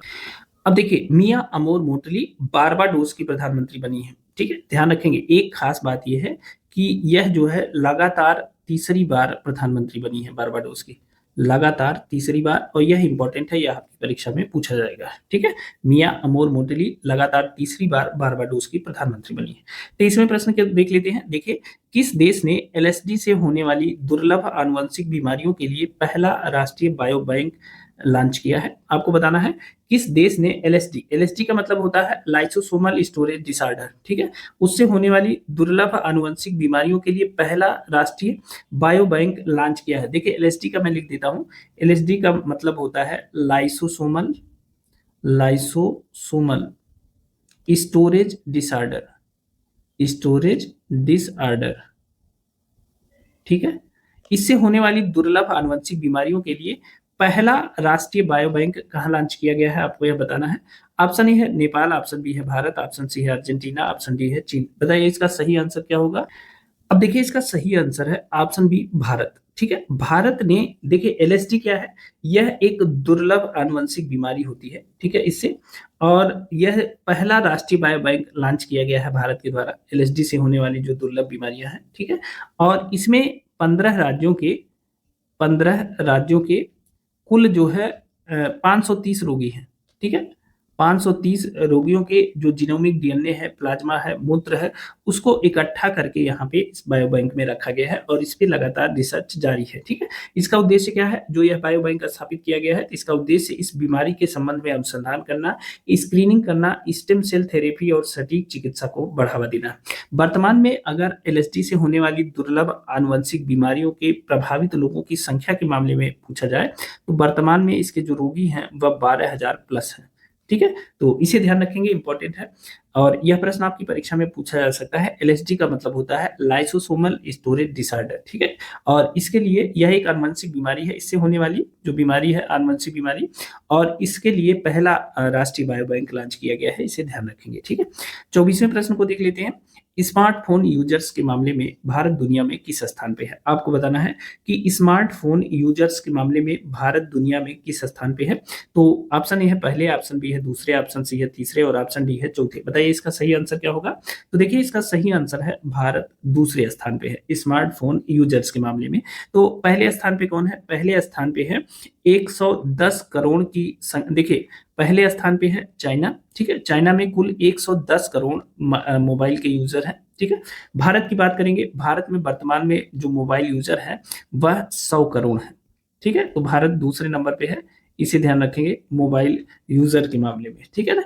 अमेरिका की बात करेंगे, तीसरे नंबर पे है अमेरिका, और अमेरिका में कितने लोग हैं? लगभग 300 मिलियन लोग हैं। ठीक है, 300 मिलियन लोग अमेरिका में हैं जो मोबाइल यूज करते हैं। ठीक है, तो इसे याद रखेंगे, भारत जो है पहले स्थान पे है, दूसरे स्थान पे है दुनिया में मोबाइल फोन यूजर के मामले में, स्मार्टफोन यूजर के मामले में। ठीक है, अब चलिए आज का अगला प्रश्न देख लेते हैं। देखिए आज का हमारा 25वां प्रश्न है। हाल ही में 25 वर्षों के लिए शहरी नीति बनाने वाला भारत का पहला राज्य कौन बन गया है? देखिए यह भारत का पहला राज्य बन गया है इसने क्या बनाया है, अगले 25 वर्षों के लिए एक शहरी नीति बनाई है इसने, ठीक है। उस राज्य का नाम आपको बताना है। ऑप्शन ए है महाराष्ट्र, ऑप्शन बी है तेलंगाना, ऑप्शन सी है गुजरात और ऑप्शन डी है केरल। तो बताइए इसका सही आंसर क्या होगा। देखिए वास्तव में इसका जो सही आंसर है वह है केरल। केरल भारत का पहला ऐसा राज्य बन गया है जिसने आगामी 25 वर्षों के लिए एक शहरी नीति तैयार की है, शहरी विकास की नीति तैयार की है। और फरवरी 2026 में जो वहां के मुख्यमंत्री हैं, केरल के मुख्यमंत्री कौन है, केरल के मुख्यमंत्री हैं पिनराई विजयन। क्या नाम है इनका, पिनराई विजयन। तो इनकी जो कैबिनेट है उसने इस नीति को मंजूरी प्रदान कर दी है, ठीक है ना। अब देखिए जो शहर का निर्माण केरल सरकार के द्वारा किया जाएगा, उस शहर की जो 80% आबादी है वह शहरी रहेगी, ठीक है। 80% आबादी शहरी रहेगी। और केरल सरकार के द्वारा स्मार्ट शहरों का नेटवर्क स्थापित किया जाएगा, ठीक है। स्मार्ट शहरों का नेटवर्क स्थापित किया जाएगा, ऐसा फैसला लिया गया है। अगले 25 वर्षों में ऐसा करने वाली है सरकार, ठीक है, केरल की सरकार। और इसमें जो स्मार्ट शहर बनाए जाएंगे, इसकी जो फोकस एरिया है, जो फोकस क्षेत्र है, वह कानूनी सुधार है, ठीक है। कानूनी सुधार है मतलब अपराधियों को समय से दंड मिले। दूसरा मजबूत शासन है या शासन की मजबूती, ठीक है, इसे स्थापित किया जाएगा। साथ ही बुनियादी ढांचा या इंफ्रास्ट्रक्चर के डेवलपमेंट पर जोर दिया जाएगा, बुनियादी ढांचा के निर्माण पर जोर दिया जाएगा। साथ ही इंक्लूसिव ग्रोथ या समावेशी विकास की तरफ, इंक्लूसिव डेवलपमेंट की तरफ जोर दिया जाएगा, समावेशी विकास। ये सब उद्देश्य निर्धारित किए गए हैं और अगले 25 वर्षों में एक जो नई शहरी नीति बनाई गई है केरल सरकार के द्वारा उसे लागू किया जाएगा, ठीक है। तो याद रखेंगे, इंपॉर्टेंट है। अगला देख लेते हैं, 26वां प्रश्न है, किसने गुजरात की राजधानी गांधीनगर में सेंट्रल बैंक डिजिटल करेंसी या इसे सीबीडीसी के नाम से जानते हैं, इस पर आधारित सार्वजनिक वितरण प्रणाली यानी पीडीएस का शुभारंभ किया है। आपको बताना है कि किसने गुजरात की राजधानी गांधीनगर में सीबीडीसी यानी सेंट्रल बैंक डिजिटल करेंसी पर आधारित सार्वजनिक वितरण प्रणाली यानी पीडीएस का शुभारंभ किया है। ऑप्शन ए है नरेंद्र मोदी, ऑप्शन बी है भूपेंद्र पटेल, ऑप्शन सी है अमित शाह और ऑप्शन डी है निर्मला सीतारमण। बताइए इसका सही आंसर क्या होगा। अब देखिए इसका सही आंसर है ऑप्शन सी अमित शाह। केंद्रीय गृह मंत्री एवं सहकारिता मंत्री अमित शाह ने जो है गुजरात की राजधानी गांधीनगर में सीबीडीसी पर आधारित सार्वजनिक वितरण प्रणाली यानी पीडीएस का शुभारंभ किया है। पीडीएस आप जानते हैं कि जो पब्लिक डिस्ट्रीब्यूशन सिस्टम है, इसमें लगातार धांधली के, बेईमानी के आरोप लगते रहे हैं। अब इसमें एक नई व्यवस्था की शुरुआत की जा रही है, उस व्यवस्था को सीबीडीसी या सेंट्रल बैंक डिजिटल करेंसी के नाम से जानते हैं, ठीक है। अब यह डिजिटल रुपया आधारित पारदर्शी रिस्क फ्री अनाज वितरण प्रणाली है और इससे क्या होगा, बिचौलियों को पूरी तरह से समाप्त कर दिया जाएगा, ठीक है। इसमें जो व्यवस्था की गई है, जैसे गुजरात से इसकी शुरुआत की गई है, तो यहाँ जो पीडीएस राशन धारक हैं उन्हें 35 सेकंड के अंतर्गत, 35 सेकंड में इन्हें 25 किलो जो अनाज है, 25 किलो अनाज वह इन्हें प्राप्त हो जाएगा, ठीक है। और इसकी एक पूरी व्यवस्था है। आप जानते हैं कि जो सीबीडीसी आधारित पीडीएस है एक प्रोग्रामेबल डिजिटल करेंसी सिस्टम है और यह पारदर्शी अनाज वितरण की व्यवस्था को सुनिश्चित करती है। भ्रष्टाचार और बिचौलियों को पूरी तरह से समाप्त करने के लिए इसे डिजाइन किया गया है, ठीक है। ये जो पूरी व्यवस्था है इसमें एक डिजिटल कूपन क्रेडिट दिया जाता है आरबीआई के डिजिटल रुपया के रूप में। मासिक सब्सिडी लाभार्थी के डिजिटल वॉलेट में प्रोग्रामेबल टोकन के रूप में जमा कर दी जाती है, जिसमें अनाज का प्रकार और उसकी मात्रा और मूल्य सब निर्धारित होता है, ठीक है। जब मान लीजिए किसी सरकारी राशन की दुकान पर जब वह आदमी जाता है, जो लाभार्थी है जब जाता है, तो वहाँ क्यूआर कोड या एक वाउचर रहता है, उसे स्कैन कर 35 सेकंड के अंदर उसे जो 25 किलो अनाज है वह मिल जाता है, ठीक है। और इस समय उसे बायोमेट्रिक की भी जरूरत नहीं पड़ती है। तो ये पूरी व्यवस्था बहुत पारदर्शी है, ध्यान रखेंगे। इसका जो उद्देश्य है वह लीकेज मुक्त वितरण करना है, ठीक है, ताकि लाभार्थी तक 100% चीजें पहुंच जाए जो सरकार पहुंचाना चाह रही है। गुजरात के 4 जिलों में इसे पायलट प्रोजेक्ट के रूप में शुरू किया गया है, ठीक है, तो इसे ध्यान रखेंगे। अगला देख लेते हैं जो 27वां प्रश्न है, हाल ही में तारिक रहमान किस देश के नए प्रधानमंत्री बने हैं। आपको बताना है कि तारिक रहमान किस देश के नए प्रधानमंत्री बने हैं। तो देखिए हाल ही में तारिक रहमान जो है ये प्रधानमंत्री बने हैं बांग्लादेश के। ये ऑप्शन सही है, इसे याद रखिएगा। बांग्लादेश के जो नए प्रधानमंत्री बने हैं वह तारिक रहमान बने हैं, इन्हें ध्यान रखेंगे, ठीक है ना। तारिक रहमान जो है यह जो वहाँ की पूर्व प्रधानमंत्री थी जिनका नाम था बेगम खालिदा जिया, उनके पुत्र हैं तारिक रहमान, ठीक है। और यह जो है 17 वर्ष निर्वासन में रहे, ठीक है। और निर्वासन में ये कहाँ रहे? लंदन में रहे, ठीक है। और 17 वर्ष निर्वासन में लंदन में रहने के कारण इन्हें डार्क प्रिंस के नाम से जाना जाता है। किसके नाम से? डार्क प्रिंस के नाम से। और इनकी माता जी का डेथ हो गया है और अभी हाल ही में चुनाव हुए हैं वहां पे, और इन्हें नए प्रधानमंत्री के रूप में चुना गया है, ठीक है। तो इसे ध्यान रखेंगे। और इनकी जो पार्टी का नाम है वह है BNP, यानी बांग्लादेश नेशनल पार्टी इनकी पार्टी का नाम है। तो इसे भी याद रखिएगा, ठीक है। अगला देख लेते हैं, जो 28वां प्रश्न है वह है जर्मनी वेसेनहास में आयोजित फिडे फ्री स्टाइल शतरंज विश्व चैंपियनशिप 2026 का खिताब किसने जीता है? जर्मनी के वेसेनहास में आयोजित किया गया है फिडे फ्री स्टाइल शतरंज विश्व चैंपियनशिप 2026। इसका खिताब किसने जीता है आपको यह बताना है। ऑप्शन ए है फैबियानो कारुआना, ऑप्शन बी है विंसेंट कीमर, ऑप्शन सी है मैग्नस कार्लसन और ऑप्शन डी है डी गुकेस। बताइए इसका सही आंसर क्या होगा। अब देखिए इसका सही आंसर है ऑप्शन सी, मैग्नस कार्लसन ने जर्मनी में आयोजित फिडे फ्री स्टाइल शतरंज विश्व चैंपियनशिप 2026 का खिताब जीता है, ठीक है। तो मैग्नस कार्लसन विजेता है, ठीक है। अब इन्होंने हराया किसे, यानी उप विजेता कौन है? तो उप विजेता है फैबियानो कारुआना, ठीक है। उप विजेता कौन है? फैबियानो कारुआना है। इसे ध्यान रखेंगे, बस इतना ही पूछा जाएगा। जब भी पूछा जाएगा तो यही पूछा जाएगा कि विजेता कौन है और उप विजेता कौन है, ठीक है। याद रखेंगे। अगला देख लेते हैं, 29वां जो प्रश्न है वह है हैमर मिसाइल भारत में बनाई जाएगी, यह किस देश की स्मार्ट हथियार प्रणाली है? तो हैमर मिसाइल का निर्माण भारत में होना है, अभी हमने आपको शुरुआत में ही बताया था। और यह भी बताया था कि इस देश की स्मार्ट हथियार प्रणाली है। तो जल्दी से आंसर कमेंट बॉक्स में दीजिए। ऑप्शन ए है फ्रांस, ऑप्शन बी है इजराइल, ऑप्शन सी है अमेरिका और ऑप्शन डी है जापान। तो बताइए हैमर मिसाइल जो है जिसका निर्माण भारत में किया जाना है, यह किस देश की स्मार्ट हथियार प्रणाली है? तो इसका सही आंसर क्या होगा? इसका सही आंसर है फ्रांस, ठीक है। ए ऑप्शन सही है। फ्रांस की है हैमर मिसाइल, फ्रांस की स्मार्ट हथियार प्रणाली है। और इसे विकसित किसने किया है? इसे विकसित किया है सैफरान इलेक्ट्रॉनिक्स एंड डिफेंस ने। किसने? Saffron electronics electronics and defence ने, ठीक है। ये फ्रांस की स्मार्ट हथियार प्रणाली है। अब भारत फ्रांस के बीच समझौता हो गया है, तो इसे भारत में बनाया जाएगा, ठीक है। और भारत में इसका जो ज्वाइंट वेंचर है वह BEL है, भारत इलेक्ट्रॉनिक्स लिमिटेड है, ठीक है। और उसके तहत इसे भारत में बनाया जाएगा। तो ध्यान रखेंगे, इंपॉर्टेंट है। अब देखिए जब ऑपरेशन सिंदूर हुआ था तो उस दौरान हैमर मिसाइल बहुत चर्चा में आई थी। हैमर मिसाइल की विशेषता है कि इसे हवा से जमीन पर इससे अटैक किया जाता है, ठीक है ना।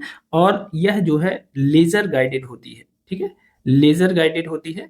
और साथ ही यह जो है इंफ्रारेड से भी यह गाइड होती है, ठीक है।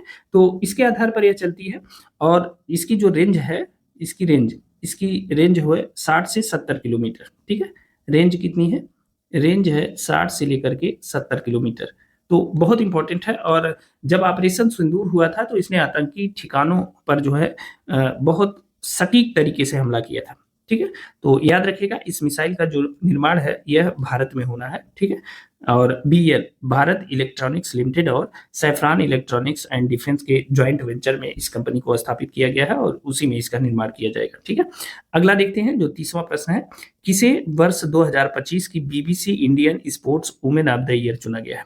आपको बताना है कि वर्ष 2025 की Indian sports women of the year BBC के द्वारा किसे चुना गया है?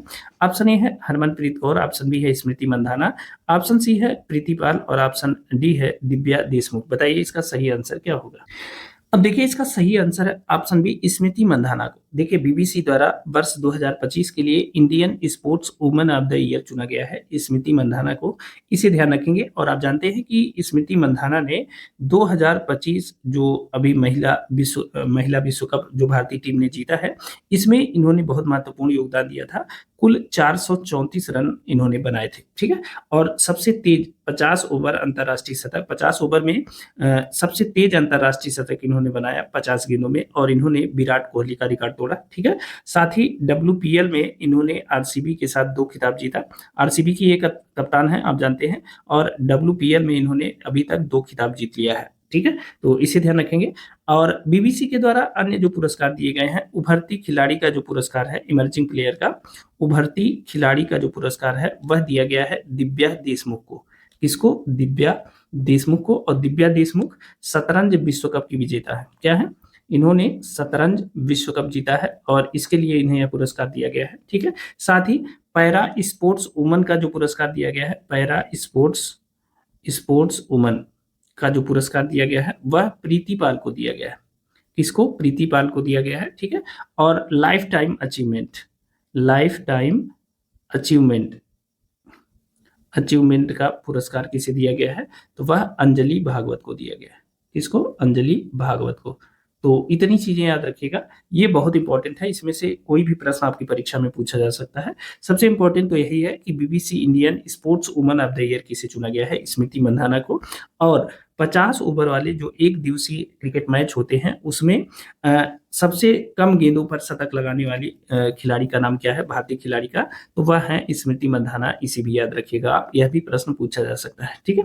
अगला देख लेते हैं। आज का जो हमारा 31वां प्रश्न है, G4 देशों के विदेश मंत्रियों की नवीन बैठक फरवरी 2026 में कहाँ हुई है? किसकी? G4 देशों के विदेश मंत्रियों की जो अभी हाल ही में बैठक हुई है फरवरी 2026 में, कहाँ हुई है आपको यह बताना है। ऑप्शन ए है जर्मनी, ऑप्शन बी है भारत, ऑप्शन सी है जापान, ऑप्शन डी है ब्राजील। बताइए इसका सही आंसर क्या होगा। अब देखिए इसका सही आंसर है ऑप्शन ए जर्मनी। ठीक है। G4 देशों के विदेश मंत्रियों की जो बैठक है वो कहाँ आयोजित हुई? जर्मनी के म्यूनिख में इसका आयोजन किया गया है। ठीक है, इसे ध्यान रखेंगे। अच्छा, अगर हम आपसे पूछे कि G4 देश कौन कौन से हैं, तो ध्यान रखिएगा, एक तो जर्मनी है G4 में, दूसरा जापान है, ठीक है, तीसरा कौन सा है? ब्राजील है, और चौथा देश है भारत। ठीक है, तो ये G4 के देश हैं और इनकी जो अभी विदेश मंत्रियों की नई नई बैठक हुई है वह जर्मनी के म्यूनिख में हुई थे। और कब हुई है? 15 फरवरी 2026 को यह बैठक आयोजित की गई है, इसे ध्यान रखेंगे। अब यहाँ विषय क्या था या उद्देश्य क्या था उसके बारे में कभी कभी प्रश्न पूछ लेता है। तो इसका उद्देश्य था रिफॉर्म्ड मल्टीलैटरलिज्म। क्या था? Reform multilateralism. ठीक है, या इसे सुधरे बहुपक्षवाद कह सकते हैं, यह उसका विषय था, इसे याद रखिएगा। ठीक है। अब इसमें 4 देशों के भागीदार विदेश मंत्री, भारत के विदेश मंत्री एस जयशंकर, जर्मनी के विदेश मंत्री जोहान वाडेफुल, और ब्राजील के विदेश मंत्री मौरो विएरा, और जापान के विदेश मंत्री तोशिमित्सु मोतेगी, ये 4 लोगों ने इसमें हिस्सा लिया और इसमें बैठक की। ठीक है, तो याद रखेंगे, इंपॉर्टेंट है। अगला है 32वां प्रश्न, अंतर्राष्ट्रीय मातृभाषा दिवस कब मनाया गया है? यह लोक सेवा आयोग का बहुत प्रिय प्रश्न है, याद रखिएगा। अंतर्राष्ट्रीय मातृभाषा दिवस कब मनाया गया है? ऑप्शन ए है 20 फरवरी, ऑप्शन बी है 21 फरवरी, ऑप्शन सी है 22 फरवरी, ऑप्शन डी है 23 फरवरी। बताइए अंतर्राष्ट्रीय मातृभाषा दिवस कब मनाया जाता है? तो इसका सही आंसर है ऑप्शन सी, बी, सॉरी, 21 फरवरी। ठीक है, 21 फरवरी को अंतर्राष्ट्रीय मातृभाषा दिवस के रूप में मनाया जाता है। ठीक है, और यह कब से मनाया जाता है? 1999 में इसे घोषित किया गया था, किसके द्वारा? यूनेस्को के द्वारा।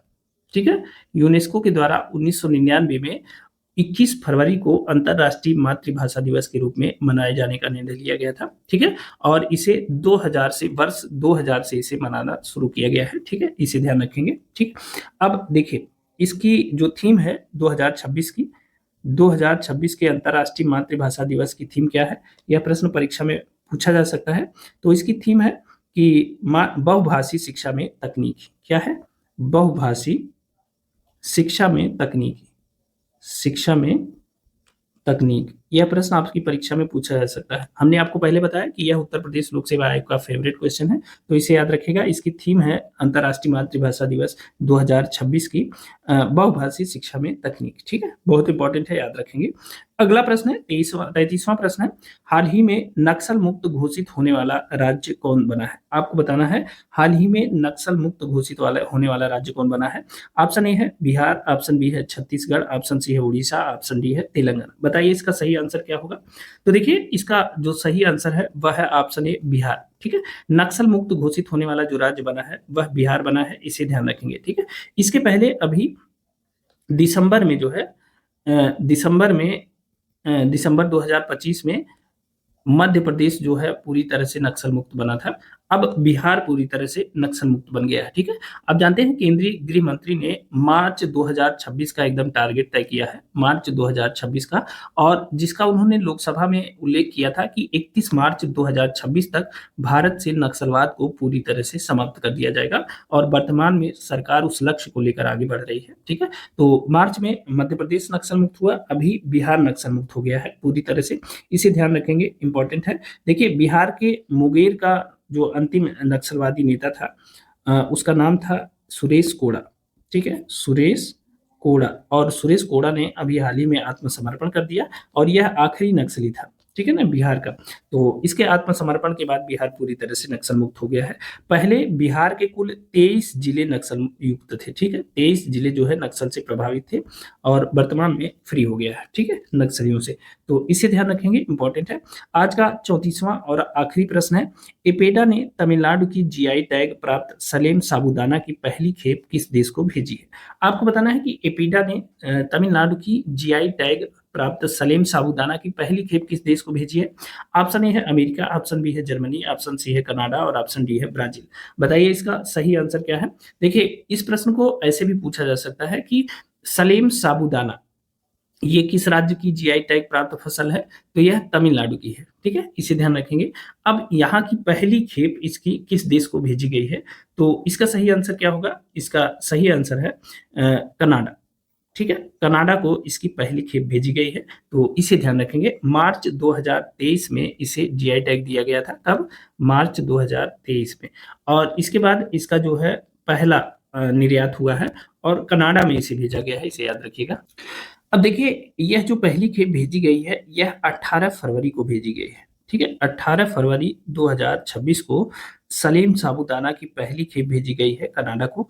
अब देखिए, इसमें एक शब्द लिखा है एपेडा। एपेडा का क्या है, इसके बारे में जान लेते हैं।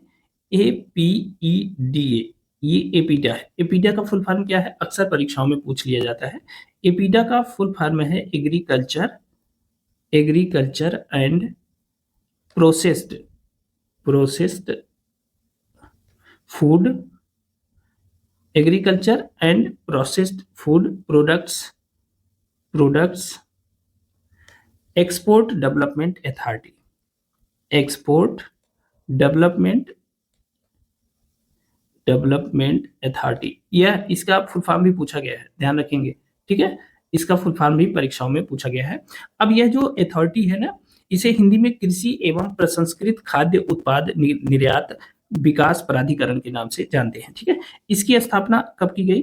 तो 1985 में इसकी स्थापना की गई है। ठीक है, 1985 में स्थापना की जाती है। और किस मंत्रालय के अधीन इसकी स्थापना की गई है? तो वाणिज्य एवं उद्योग मंत्रालय, वाणिज्य एवं उद्योग मंत्रालय के अधीन इसकी स्थापना की गई थी। अभी हम इकोनॉमिक्स पढ़ाएंगे तो इसके बारे में बहुत डिटेल से पढ़ाएंगे।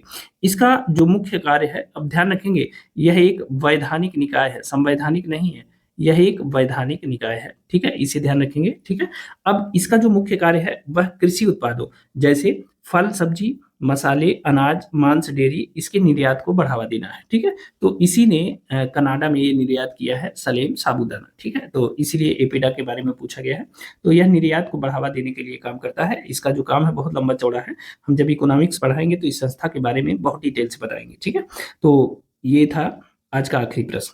तो दोस्तों, ये थे हमारे साप्ताहिक करंट अफेयर्स के प्रश्न। ये प्रश्न आपको कैसे लगे हमें कमेंट करके जरूर बताइएगा। साथ ही इस वीडियो को अपने दोस्तों मित्रों के साथ शेयर जरूर कर दीजिएगा। चैनल पे नए हैं तो चैनल को सब्सक्राइब जरूर करिएगा। साथ ही अगर आपको इन प्रश्नों की पीडीएफ चाहिए तो आप हमारा टेलीग्राम चैनल और व्हाट्सएप चैनल ज्वाइन कर दीजिए, उसका लिंक हमने डिस्क्रिप्शन बॉक्स में दे दिया है। तो अभी के लिए इतना ही, जल्द ही मिलते हैं कुछ अन्य परीक्षा उपयोगी प्रश्नों के साथ। तब तक के लिए स्वस्थ रहिए, मस्त रहिए, अपना और अपनों का ख्याल रखिए, मेहनत से पढ़ाई करते रहिए। बहुत बहुत धन्यवाद।